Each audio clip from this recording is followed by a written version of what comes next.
Sa nakaraang chapter ay tuluyan na nga nagtapat si Rizzy sa kanyang damdamin kay Denji at gusto niya nga sumama si Denji sa kanya at huwag na nga ituloy ang pakikipagsapalaran nito sa mga devil.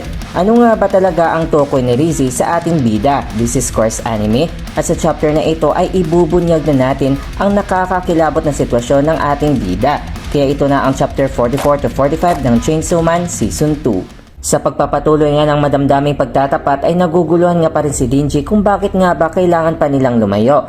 Pilit pa ng babae na may alam nga siyang lugar kung saan wala nga makakahanap sa kanila at gusto nga rin ito na magkasama nga silang mag-aaral dahil gusto niya nga talaga ang ating bida. Subalit parang tahimik pa rin na nababalisa si Denji dahil sa biglaang pangyayari at hanggang sa pag-aakala nga rin ni Rizzy na hindi nga siya gusto ng ating bida.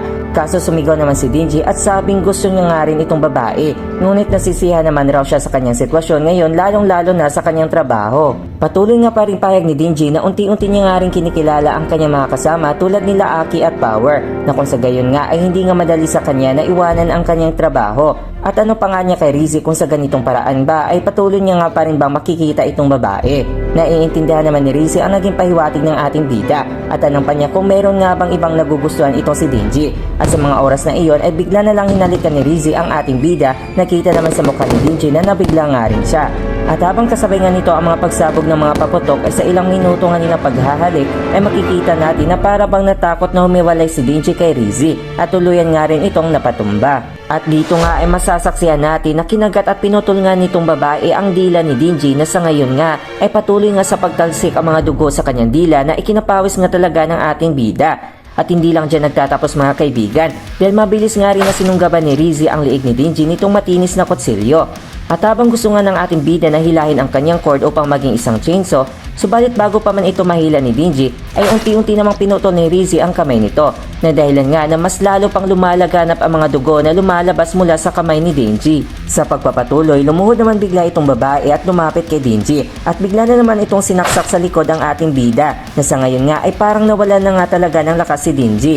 Pagkatapos, sinalikan naman uli ni Rizzy ang nagdudugong labi ni Denji at doon nga ay humingi nga ito ng patawad sa ating bida at saka sinabing kukunin niya ng araw ang puso nitong walang kamalay-malay na si Denji. Gayunpaman, bago pa nga ito magawa ng babae ay bigla na lang lumabas mula sa lupa si Bim at mabilis nga itong hinaplot at kinarga si Denji. At ayun nga ay mabilis nga itong tumakas sa baba nitong bundok na ipinagtataka naman nitong babae. Habang mabilis na tumakbo nga si Bim ay nagalit naman siya sa kanyang sarili dahil hindi niya nga raw agad napagtanto ang amoy ni Rizzy na ito nga ay may amoy na bomba. At sa patuloy nga na pagtakas nga ng ating mga bida ay may bagay nga rin hinablot si Rizzy o isang pin mula sa kanyang choker. At dito nga mga kaibigan ay biglang sumabog ang ulo at ang kanang kamay ng babae na ito nga ay parang katulad talaga ng isang bomba. At ang sa mabilis nga itong nag-iibang anyo si Rizzy na kung ito nga ay tawagin bilang isang bomb devil hybrid. At habang tinatanaw niya nga na tumatakas itong si Bim ay sinabihan niya nga ito ng isang magnanakaw. At kahit na malayo na nga ang naging pagitan nitong bomb devil sa ating mga bida ay bigla naman itong ginamit ang isang kapangyarihan na pinakamalakas na bumubulusok na itong kalaban upang madatnan sila Denji. At ayun nga, inabutan niya nga sila Bim at saka sinubukan nga itong bagsakan ng kanyang atake. Subalit nakaiwas naman agad ang ating mga bida. Sa pagpapatuloy nga ng nakakapanabik na mga pangyayari ay nang mahawakan nga pa rin ni Bim si Denji matapos ang biglaang pag-atake ng kalaban at sinubukan nga pa rin itong tumakas. Subalit dahil isang bomb devil nga ang naging kaharap nila ay may kakaya nga itong magpaputok ng malakas upang mahabon niya nga ang ating mga bida. Kaya naman bigla naman silang nagkaharap nito at isang malakas na bombang suntok na sana ang nakuha ni Bim kung hindi nga siya agad nakaiwas. Kaya naman tuloy na nga ring nabitawan ni Bim ang walang malin na si Denji at napabagsak nga silang dalawa. Habang tuloy pa rin na pinoprotektahan nga ni Bim si Denji ay alok naman ng kalaban sa kanya na palalayain niya nga raw ito kapag iiwanan niya na nga lang daw sa kanya si Denji. Subalit sa galit nga ni Bim ay bigla nga siyang umungol at unti-unti nga siya nag-iibang anyo habang tinanggap naman ng bomb devil ang naging desisyon nito. Kaya naman biglang umatak si Bim sa anyo nito na may malaking ulo ng pating, subalit hindi lang naman nasunggaban ni Bim ang bomb devil dahil napatigil nga lamang siya nito. At habang hawak nga ng kalaban ang mismong panga nitong pating ay bigla namang pinasabog ito ng bomb devil ng napakahigpit. At sa naging nangyari nga ay nasunog nga ito si Bim, napasa nga ang mga nakuha nito at tuloy na nga rin itong napatumba. Sa mga oras namang iyon ay may bigla namang dumating na 3 devil hunter at agad nga nila itong inireport ang naging pangyayari. At nang namangha naman silang tatlo dahil nakapagsalita nga raw itong kalaban, ay isang snap lang ng daliri nitong bomb devil ay isang napakalakas na pagsabog nga ang naganap sa 3 private devil hunter.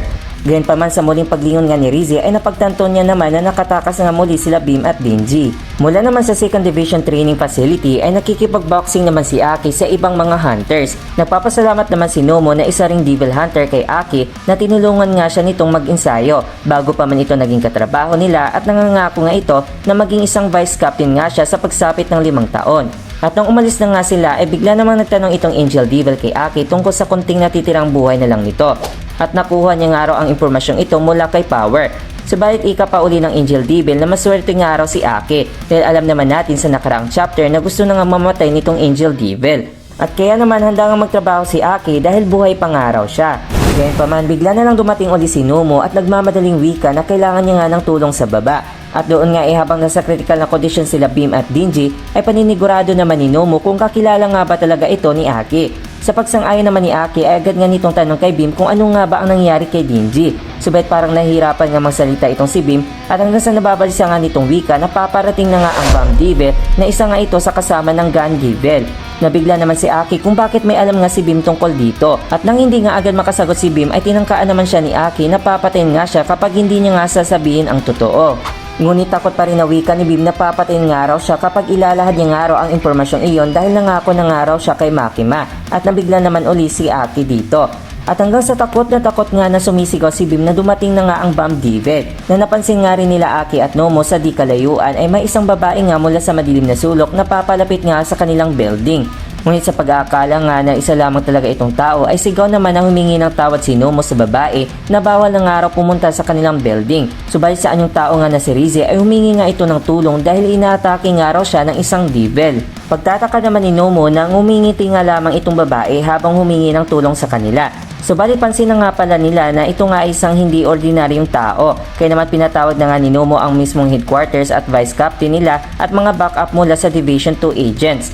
At pansin pa ni Nomo na parang pamilyar nga raw sa kanya itong babae na si Rizzy. Kaya naman tanong pa nga niya na kung namumukhaan nga ba ito ni Aki. At napagtanto nga rin ni Rizzy na hindi nga siya basta-bastang papasukin itong mga bida natin. Kaya naman naganda na nga siya muli na maging isang Bomb Devil at papatayin niya nga raw lahat itong ating mga Devil Hunter. Abangan sa ating susunod na chapter review mga kaibigan, saksihan natin ang mga malalaking pagsabog at madugong bakbakan na lahat ng yan ay dito lang sa chapter 46 to 47, Bomb Massacre. At hanggang dito na lang. This is Course Anime at sa muli nating pagkikita mga kaibigan, paalam!